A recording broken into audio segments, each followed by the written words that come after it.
This guy! Well, hey, you're here, and we're leaving! Hoorash! Well, no, I meant to say hurrah!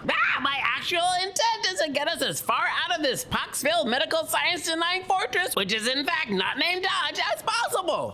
And where are we heading, you may ask? Good question. We, and by that I mean Cow and his plushy cowboy friend, no judgment, and I are heading to parts unknown. Well, I assume it's not a prairie with a little house on it, or a town ravaged by fracking-induced cracked-out buildings. And by that, I mean perhaps not what you're thinking. I mean to refer to physically cracked-out structures due to the shifting and subsidence of the ground beneath them. Look, the collection chamber beneath what I assume to be another gold farm. Before we venture too far into this spine-tickling episode, I will mention just this once a small meta piece of housekeeping, if I may. I have been informed by YouTubers who should know something which is very, very, very important. If it is possible to interrupt oneself, I will add an inline footnote here, and that is, this does not seem like a likely terminus / depot / Pony Express staging post. No, and nay, this podunk ghost town, the prison cell, seems like a dusty, cobblestone-infested, and thus duly abandoned western shanty town, which is, of course, worthy of some exploring and investigation. And by that, I am not referring to New Jersey housewife style, of course. Now. We are not yet going to speak of holding space for women who deserve to be launched, catapulted, thrusted into space. If it were up to me, first one's first. But first, we must address a word of caution. In that, I've been told that I must be very cautious in regards to which words I speak within my spine-tingling gravity filler episodes here on YouTube. I will point to, case in point, episode 0027, wherein there is talk of GravityFiller, Cow, and a Viewmaster, which has a mere 59 views. Or the now infamous episode 0009, GravityFiller and Cow, ellipsis, not again, question mark. Did I say something therein worth venturing? Speaking of ensuring, or through the mere means of pronouncing said word here on this channel, is a causational circumstance created wherein no one will ever be recommended this very video episode by YouTube's all-knowing and all-powerful algorithm.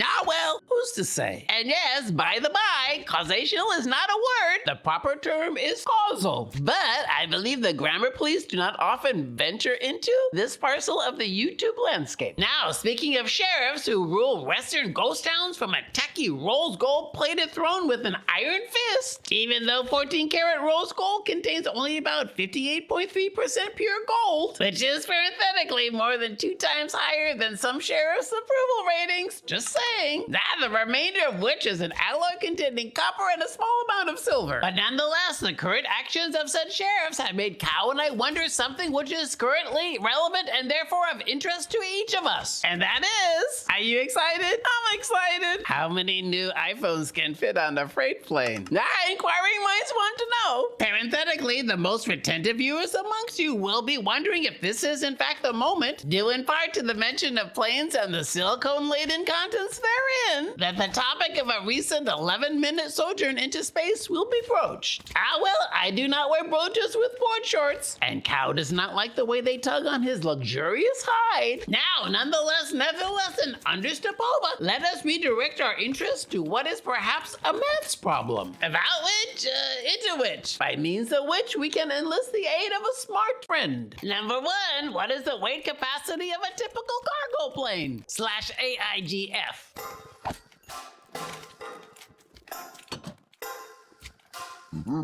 Cargo planes have a capacity of about 100 tons. And number 2, totally unrelated to question 1, how many iPhones are sold in the US per day? /AIGF.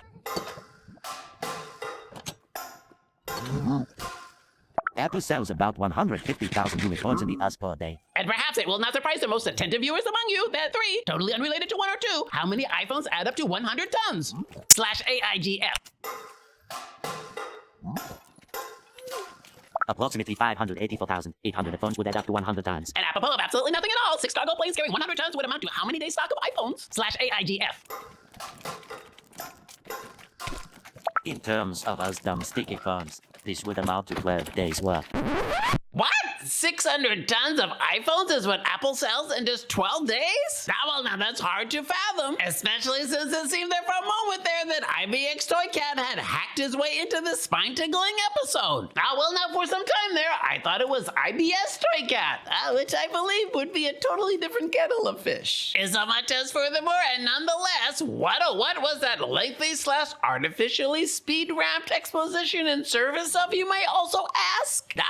Good question. The answer, I believe, lies in the answer to, another good question, which is, of course, why would a company smuggle their own products as fast as possible in cargo planes, mind you, under the cover of darkness and without precedent into the United States, wherein Apple Inc. is headquartered, incorporated, established. Now, perhaps that is a conclusive, resolutive, climatic question. I propose to you that it has to do with, of course, sheriffs. One sheriff in particular who has no eye for business, but does have a sketchy history of bankrupt casinos, anyone? Coupled with a panache for self-aggrandizement, destruction, and distraction, which in a child we might define as tantrum-laden asocial behavior worthy of corrective attention. Now, the most retentive viewers among you will know that evidently, manifestly, conspicuously, and unmistakably, mere moments ago, I queried our smart friend in a mind-bendingly pedantic series of queries because Cal, of course, is quite fascinated by expedited international air freight and his role within global supply chain orchestration and agile inventory management. And the ungodly amount of iPhones sold per day in the US of A. No judgment. Perhaps the most astute viewers of this channel will already know, as Cal pointed out to me just prior to the beginning of this very episodic episode, that California is now officially the world's 4th largest economy, having recently surpassed Japan in global economic rankings. Ouch! What the jumping Jehoshaphat was that for? Oh, yeah, well, I believe when I opened the barrel behind me, it aggroed this guy. That guy. I think there is now simultaneously ringing in my ears and throbbing in my cranium and a sickly feeling beneath my tight six-packed ab situation. Now, speaking of high art, where is the situation today? Normally I say inquiring minds want to know, but probably not so much. Now, this nuanced pain leads me to believe that it is now the time in this episode wherein I speak on an 11-minute trip, which I am told reached an altitude of about 100 kilometers, which does in fact cross the internationally recognized Kármán line, which is that which defines the boundary of outer space, which was followed up by, and here I kid you not, one Katy Perry's cross-platform branded narrative synergistic aesthetically appropriated space-themed Lifetime store? Is she getting more than one? Inquiring minds want to know. Now you go, Katie. No, really, Cow and his plushy cowboy friend, and I mean it, you go. Now, as I am faced with inevitability, perhaps it is time for us, and by that I mean we three, to vamoose this one-horse ghost town factory. Cow, hold on to your udders. Here, if I may say, comes the good part. Wherein, if I might take a moment of personal privilege here to speak to the viewers of this channel who perhaps live in the continental nation of Australia, which I am told is located next to a severely bleached out coral reef. It has come to our attention that as of now, several Katy Perry concert dates for her 2025 Lifetime store have sold out, particularly in said Australia, where all shows in Sydney, Melbourne, Brisbane, Perth, and Adelaide were reported as sold out due to phenomenal demand, prompting the addition of extra shows in Sydney and Melbourne. Now, I know it's down under, and what is good is bad, and what is overworld is certainly not the netherworld. If I may. Yeah, well, explain yourselves. Because Cow and I, we have no idea. Speaking of no idea, this is the moment in this very special episode where we thank our sponsor, which is, of course, the kind people of Reeby's Cookie Cutter Clumps. Reeby's Cookie Cutter Clumps, they're like tiny crustaceans, but without the kitten-rich exoskeleton. Now, speaking of having no idea, and Australia, and Katy Perry, it seems that her show is so popular that I wonder if Scarlett Johansson will be there, or maybe Lea Michele, one of whom might have let it be known that they are a bit chagrined with us.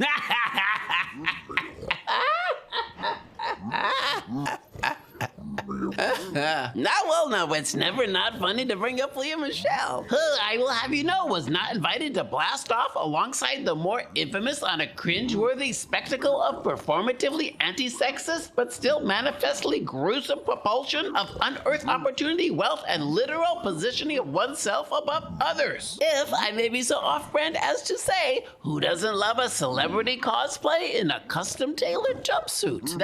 A bold fashion choice. And now Cal posed this very morning a relevant question, and that is, did they not bring their phones? I say this because we have seen no weightless selfies, no squad goal imagery of gloated and bloated, distorted, distended, and medically engorged weightless faces. I'm not done. Face tuned to a comically unrecognizable blob of angular yet wrinkle-free flesh. And yes, I'm saying all this to distract Cal. Wow! Look at that! Oh, wow! Now, I hope he made it. I'm not sure where he went. Other than up, that is. I guess that rules out Australia.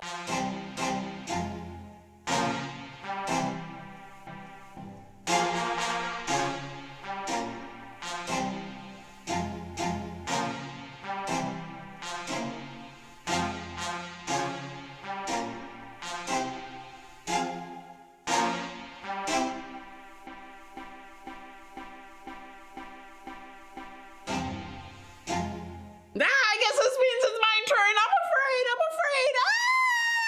No, prepare for touchdown. And Cal, you've made it. Hurrah! Cal, where are we? Have we become unwilling space travelers? Are we the new Katy Perry's? Now that does leave a taste in one's mouth. Now Cal, was all not bad news. That means that you are the Gale? Only insofar as I happen to be the younger of we two, mind you. Now some facts are eternal. Just saying. And now Cal, if I may orbit around a not wholly unrelated tangent for just one moment, is there or is there not something about you which is a new, different, otherworldly shapen? Now I'm starting to wonder if this is Kylie Jenner's revenge influence upon Minecraft. Now, who's to say? Now, speaking of celebrities and rockets, earlier today, Cal played for me a video of Gayle King scolding tone-deafly into a microphone. Quote, my question is, have you all been to space? Go to space or go to Blue Origin and see what they do and then come back and say, this is a terrible thing.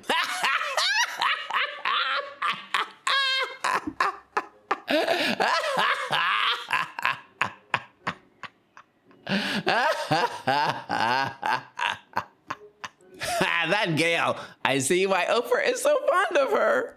Maybe. But I will say now, mission accomplished in that you managed to squeeze in, one, the brand name, and two, the colloquial performative term, y'all, and three, to cloak the relevant, currently controversial part under the obscure nomenclature, what they do. Inquiring minds in zero gravity and deprived of all oxygen next to Katy Perry want to know. Now, as a bit of an addendum, I will say just this once that Cow and I have purposely omitted all references to one, an op-ed in The Guardian, which deftly described the event as the utter defeat of American feminism, the glaring irony of participants who advocate for environmental causes taking part in the spaceflight, and the juxtaposition of a lavish, celebrity-filled space trip during widespread economic and social hardship. But due in part to Cal's bone-chilling separation anxiety, perhaps this will have to wait until our next spine-tingling episode, since, sadly, with that being said, it's time to say our goodbyes. Goodbye, Space Cowboy. May your path be free of space debris. Yo, Katie, stay stellar. Don't scenes. Don't so.